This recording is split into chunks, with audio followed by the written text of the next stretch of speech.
నామం మహిమ కలుగును గాక. మనం ఈరోజు రోమీలకు రాసిన పత్రిక 12వ అధ్యాయము 19వ వచనం నుంచి 21వ అధ్యాయం 12వ అధ్యాయము 21వ వచనం నుండి మనం ధ్యానించుకుందాం. ఏమని రాయబడి ఉన్నది?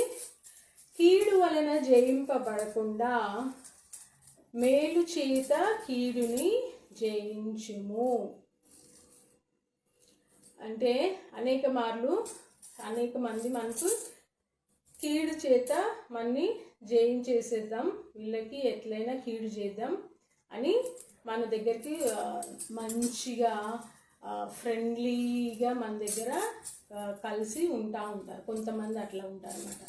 కీడు చేసేస్తే వీళ్ళకి కీడు బాగా చేసేద్దాము, క్లోజ్ ఫ్రెండ్స్ లాగా యాక్ట్ చేసి అని వాళ్ళు కీడు చేత జయించడానికి వాళ్ళు అట్లా దగ్గర అవుతూ ఉంటారు మనుషులకి. అట్లాంటప్పుడు మనం ఏం చేయాలి? కీడుకి ప్రతి కీడు చేయకుడి.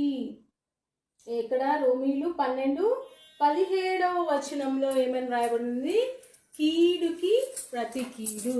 అయితే మన దగ్గరికి మంచి మంచి మాటలు చెప్పుకుంటా వచ్చి కీడు చేసేద్దాం వీళ్ళకి ఎట్లయినా అని బాగుగా ప్రయత్నించే వాళ్ళ గురించి ఏమంటున్నాడు దేవుడు? కీడుకి ప్రతి కీడు చేయకుడి. అప్పుడు వాళ్ళకి మనకి తేడా ఏముంటుంది కదా? కీడుకి ప్రతి కీడు చేయకుడి అని రోమీలకు రాసిన పత్రికలో పరిశుద్ధుడైన పౌలు చెప్తూ ఉన్నాడు అన్నమాట రోమీల సంఘానికి. అయితే యేసేపు యొక్క చరిత్ర చూసినప్పుడు యేసేపు ఆదికాండము 30వ అధ్యాయము 50వ అధ్యాయము ఆదికాండము 50వ అధ్యాయము 21వ వచనంలో ఏమని రాయబడినది? మీరు నాకు కీడునే ఉద్దేశించిరి కానీ అది నాకు మేలుకై సమకూడి ఉన్నది అని అంటాడు యేసేపు. ఇది ఏ కాంటెక్స్లో? యేసేపు దగ్గరికి వాళ్ళ 11 మంది అన్నయ్యలు తమ్ముళ్ళు వస్తారనమాట. అన్నయ్యలు అందరూ వస్తారు, 11 మంది అన్నయ్యలు, వాళ్ళ తండ్రి కూడా వస్తాడు యాకోబు. అప్పుడు వాళ్ళని చూసి యేసేపు ఏమని చెప్తాడు? మీరు నాకు కీడు చేయ ఉద్దేశించిరు కానీ అదంతా నాకు మేలుకే సమకూడి ఉన్నది అని అంటాడనమాట. అయితే వాళ్ళు యేసేపుని ఏం చేశారు మనకు అందరికి తెలుసు కదా. దైవభక్తులందరికీ ఏం చేశారు?